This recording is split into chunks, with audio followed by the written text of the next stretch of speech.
Greetings, I'm the political ferret. Let's talk about money, especially fiat money.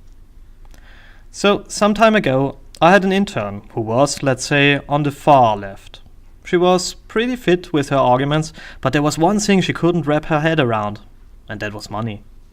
You see, she did know that we use fiat money, and she did know that money has no value in itself. Her solution for more or less everything was, so if money has no value, let's print a lot of it and everybody gets rich. Which pretty much corresponds with what her party was doing here for ages. And strangely enough, I had lately this feeling that even people who know that this wouldn't work and never could work didn't know why it could not work. Because they also have, if anything, a twisted idea of inflation and money itself. So let's find out what this fiat money really is. Okay, so let's go back in time and don't panic. We fly over this what is money part in just a minute. So in the beginning, everybody made whatever he needs himself, like monkeys do.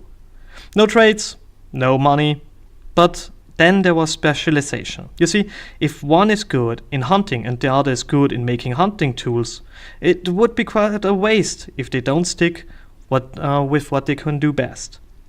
So, and then we have a known paradox.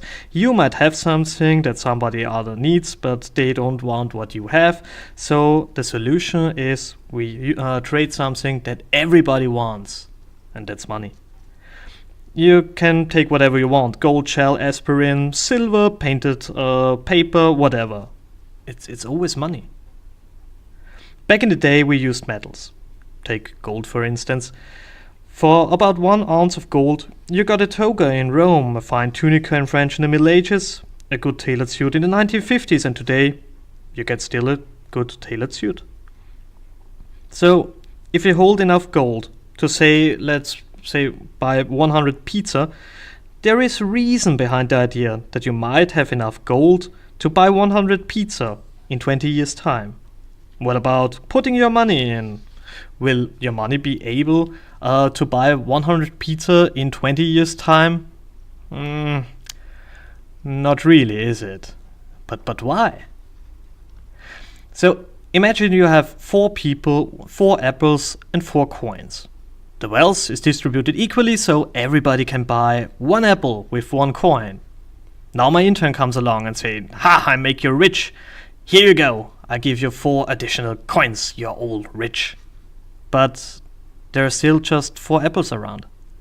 The only thing that happened was inflation. You see, it's not that money that makes you rich. It's how much stuff you can buy with it. Double the apples. That would make people rich. So, what's the deal with inflation? There is this notion that you need inflation because people wouldn't consume otherwise.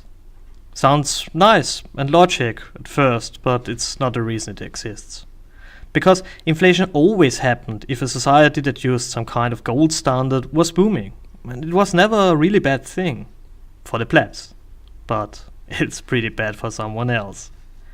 So imagine you have still this 4 apples and 4 coins scenario, but one of those guys is now able to generate money. The first additional coin has the power to buy 1 apple, because nobody knows right now that there is a 5th coin. After some time, all the coins will lose value. But in this very first moment, the new one has the same potential as the 4 had before. Governments love this effect, because they are pretty close to this money. It goes more or less like this. Those who get their hands on the fresh money first can buy stuff for a really good price. And you, my dear payer pleb, pay the rest via inflation. Because your savings are less and less worth from year to year. You know, the apples have to be paid in some way.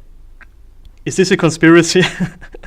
No, it's just an ingenious idea to pay with other people's money without letting them know that.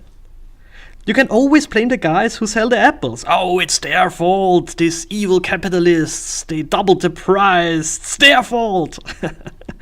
It's absolutely ingenious. So If you ask yourself why the governments hate the gold standard, this is why. There is no other reason. With the gold standard, it becomes pretty tough to generate money that way. And governments would have to say, yeah, well, we can give you only that what we have taken from you in the first place, or let's say a fraction of that, because, we have other hobbies such as war, and those things are really expensive. So you might say now, but I have no job, and I don't want to work, and I don't save money, and all the stuff the government buys comes to me, so I win. No, you don't.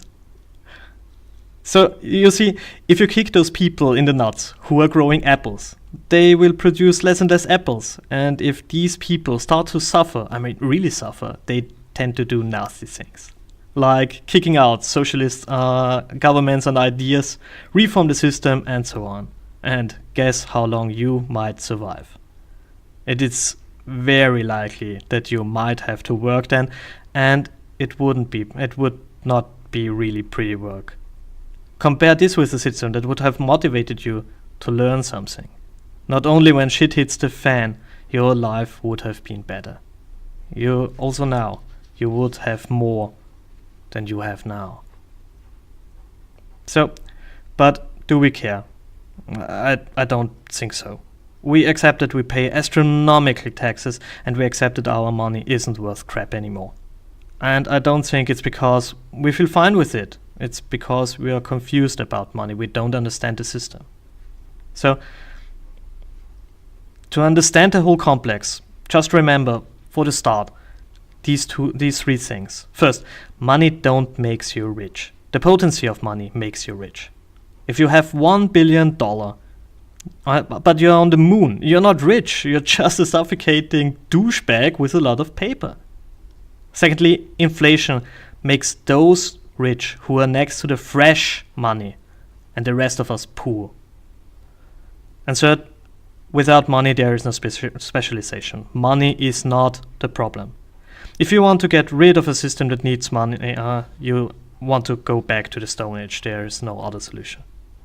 Money is not the problem. It is not even the distribution. The problem is that we, the people, lost the control over this important tool.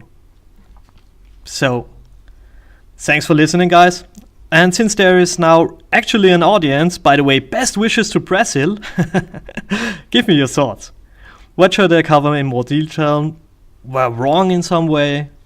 Please consider subscribing, liking, sharing, and have a great day.